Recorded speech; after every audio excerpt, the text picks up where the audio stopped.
What's up everyone and welcome to this brand new video. JOAKIM here, and today I wanted to talk to you a little bit about this forgotten case in Finnish. So essentially, normally you would say Finnish has 15 cases, which is true, but in day-to-day puhekieli, spoken Finnish, you wouldn't use all of these, and only in some very formal situations you would use all these 15 cases. But also there are a few cases that have evolved into other cases, so they have weird forms and irregular forms, but that's not what this is about. Today I discovered a 16th case that is a case, but some people claim that it's not a case, but it really kinda is a case, a semi-case. I'm talking about prolative.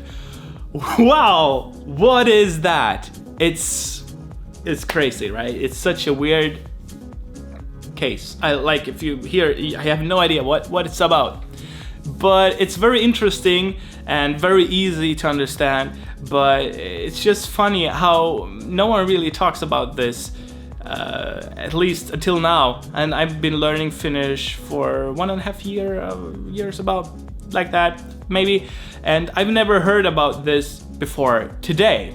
So what it really is used as is that when you do something by the means of something, via something, then you use this case. And like I said, it's something that you don't really, I don't know, no one talks about this, especially not when it comes to cases.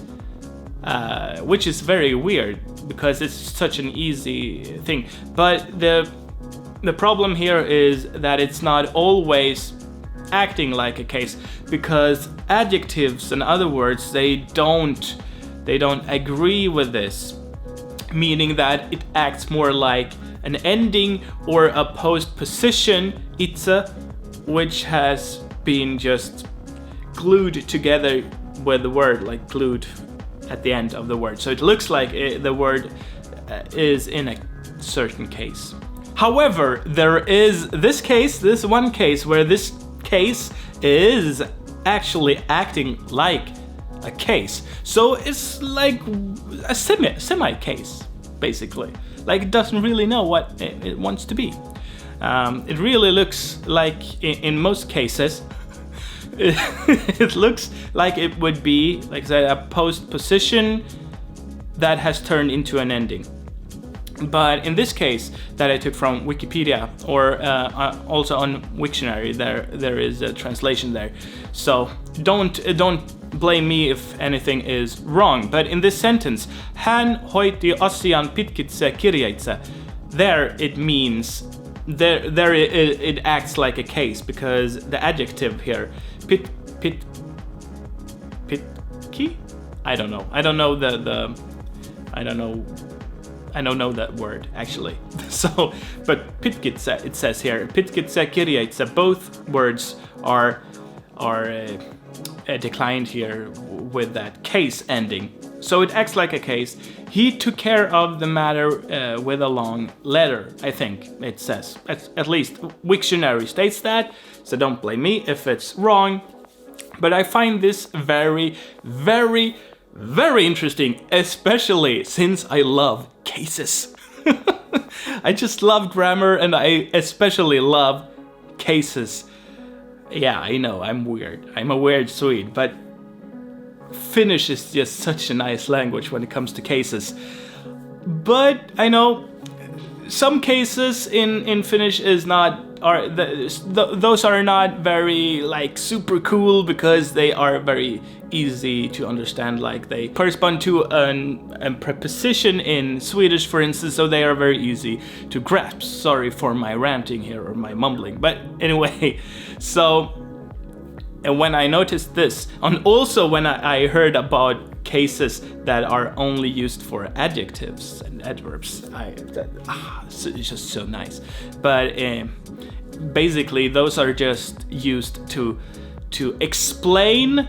Basically they explain the etymology of an adjective or an adverb because you don't need to be able to use those or know their names because they just correspond to one adverb in English or Swedish or whatever.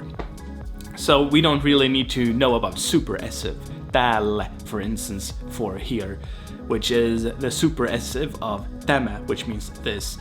I mean, you kind of get the logic here, but yeah, we don't need to know that. But this case is something that we really need to know, but no one talks about this, at least not when you learn about cases, which is not very good, I think. I feel a little bit fooled, but at the same time now I feel all sparkly inside because I discovered a new case in Finnish. Prolative, used for like via, so via here in this case we had via, what's brief in English? Letter. Via letter, so kirjeitse.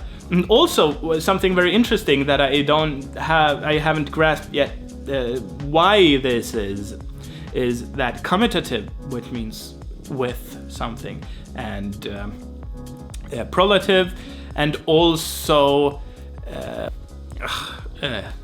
brain freeze. Instructive. I think that's the instructive, maybe. Those are only used with plural. So if you have a word in singular, you have to put it in plural for these cases in this case. Which is also a very interesting thing, but a little bit weird. But anyway.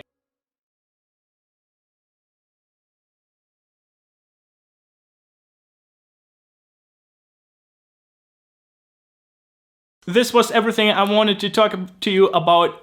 If you don't know Finnish, if you're learning Finnish, this might be useful to you in some way, hopefully.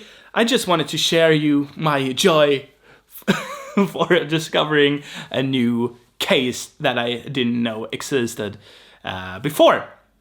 Alright, thank you all for watching. Remember to subscribe if you want to see more about Finland and Finnish on this channel. A Swede discovering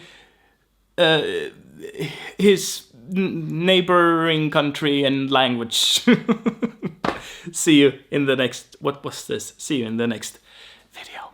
All right.